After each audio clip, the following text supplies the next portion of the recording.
Hello, ನಮಸ್ತೆ. ಇವತ್ತು ವಟ ಸಾವಿತ್ರಿ ಹುಣ್ಣಿಮೆ ಅಲ್ವಾ? ಸೊ ವಟ ವೃಕ್ಷದ ಕೆಳಗೆ ಅಂದ್ರೆ ಅಶ್ವತ್ಥ ವೃಕ್ಷದ ಕೆಳಗೆ ತನ್ನ ಗಂಡನ್ನ ಸಾವಿತ್ರಿ ಸತ್ಯವಂತನ ಕಾಪಾಡಿಕೊಂಡ್ಲು ಅನ್ನೋ ಒಂದು ಇದರಿಂದ ವಟ ಸಾವಿತ್ರಿ ಹುಣ್ಣಿಮೆ ಅನ್ನೋ ಒಂದು ಹೆಸರು ಬಂದಿದೆ.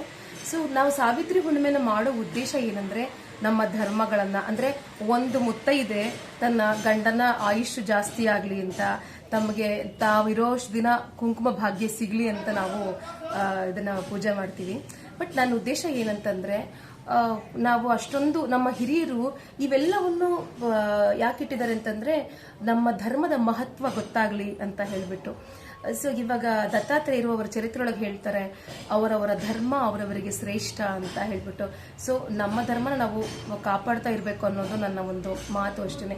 ಯಾಕೆ ಮಾತು ಹೇಳ್ತಿದ್ದೀನಿ ಅಂತಂದ್ರೆ ನಿಮ್ಗೆ ಯಾರಿಗೂ ಸಿಗದಂತ ಭಾಗ್ಯ ಅಂದ್ರೆ ಇಡೀ ಪ್ರಪಂಚದಲ್ಲಿ ಹಿಂದೂಸಿಗೆ ಮಾತ್ರನೇ, ಹಿಂದೂಗಳಿಗೆ ಮಾತ್ರನೇ ಇರುವಂತ ಭಾಗ್ಯ ಒಂದು ಕುಂಕುಮ ಇಟ್ಕೊಳ್ಳೋದು. ಯಾಕೆಂದ್ರೆ ನಮ್ಮ ಹಿರಿಯರು ಯಾವುದೇ ಒಂದು ಆಭರಣ ಮಾಡಿದ್ರು ಕೂಡ, ಅಂದ್ರೆ ಕೈಗೆ ಬಳೆ ಆಗಿರ್ಬೋದು, ತಲೆಗೆ ಹೂ ಆಗಿರ್ಬೋದು, ಕಣೆ ಕುಂಕುಮ ಆಗಿರ್ಬೋದು, ಪ್ರತಿಯೊಂದು ಕೂಡ ಆರೋಗ್ಯ ದೃಷ್ಟಿ ಇಟ್ಕೊಂಡು ಮಾಡಿದ್ದಾರೆ ಹೊರತು ಆರೋಗ್ಯದ ಜೊತೆಗೆ ಅಂದವಾಗೂ ಕಾಣಬೇಕು. ಅದು ಕೂಡ ಎಷ್ಟು ಇದ್ರೊಳಗೆ ಅಂದ್ರೆ ಅವ್ರು ನೋಡಿದ ತಕ್ಷಣಕ್ಕೆ ಗೌರವ ಭಾವನೆ ಬರೋ ತರ ಡಿಸೈನ್ ಮಾಡಿದ್ದಾರೆ.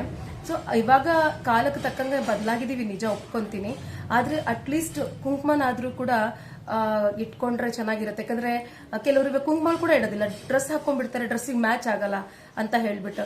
ಆದ್ರೆ ಇದು ನಮ್ಮ ಹಿರಿಯರೇ ಹೇಳಿದಾರಲ್ಲ, ಇಲ್ಲ ಆಗ್ನ ಚಕ್ರ ಇರುತ್ತೆ, ಆಗ್ನ ಚಕ್ರದ ಮೇಲೆ ಕುಂಕುಮ ಇಡೋದ್ರಿಂದ ನೆಗೆಟಿವ್ ಎನರ್ಜಿ ಬರಲ್ಲ, ದೃಷ್ಟಿ ತಾಕೋದಿಲ್ಲ.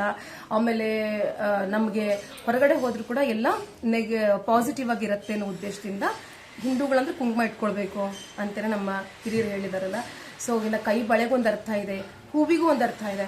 ಆ ಹೂವು ಇಟ್ಕೊಳ್ಳೋದ್ರಿಂದ ವಾಸನೆ ಹೀರಿ ಇಲ್ಲಿ ವಿಷುವದ ಚಕ್ರ ಆಕ್ಟಿವೇಶನ್ ಆಗತ್ತೆ ಅಂತ ಹೇಳ್ಬಿಟ್ಟು.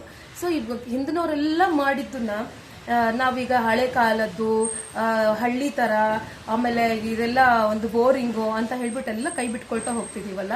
ಮನುಷ್ಯ ಮುಂದಕ್ಕೆ ಓಡ್ತಿದ್ದಾನೆ ಅಂತ ಹೇಳ್ತಾರೆ. ಸೊ ಹಿಂದಿನವರು ಕಳ್ಕೊಂಡಿದ್ದೇನು, ನಾವು ಇವಾಗ ಪಡ್ಕೊಂತಿರೋದೇನು ಅಂದ್ರೆ ನಂಗೆ ಅರ್ಥ ಆಗ್ತಾ ಇಲ್ಲ ಒಂದೊಂದ್ಸಲ. ಅದೇ ಯಾಕೆಂತಂದ್ರೆ ನಾವು ಆರೋಗ್ಯಕ್ಕೋಸ್ಕರನೇ ಮಸ್ಟ್ ಡಿಸೈನ್ ಮಾಡಿದ್ದಾರೆ ನಮ್ಮ ಹಿರಿಯರು. ಆ ಆರೋಗ್ಯನ ನಾವು ಕಳ್ಕೊತಾ ಇದೀವಲ್ಲ ಅಲ್ವಾ? ಸೊ ನನ್ಗೆ ಯಾವಾಗ್ಲೂ ಅನಿಸ್ತಾ ಇರುತ್ತೆ, ನಾವು ಓಡ್ತಾ ಇದೀವ, ಹಿಂದುಳಿದು ಹೋಗ್ತಾ ಇದೀವ ಅಂತ ಹೇಳ್ಬಿಟ್ಟು. ಏನೋ ಇದು ನನ್ನ ಒಂದು ಆಲೋಚನೆ ಅಷ್ಟೇನೆ, ಹಾಗಾಗಿ ಶೇರ್ ಮಾಡಿಕೊಂಡೆ. ಹಿರಿಯರು ಮಾಡಿದಂತಹ ಪ್ರತಿಯೊಂದು ಹಬ್ಬಕ್ಕೂ ಅದರದ್ದೇ ಆದ ಒಂದು ವೈಶಿಷ್ಟ್ಯ ಇದೆ.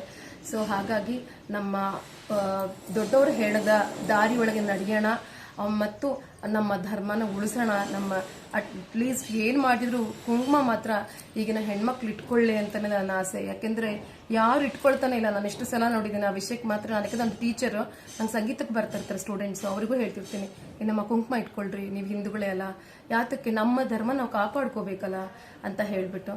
ಸೊ ಇದೇ ನನ್ನ ಮಾತು. Thank you.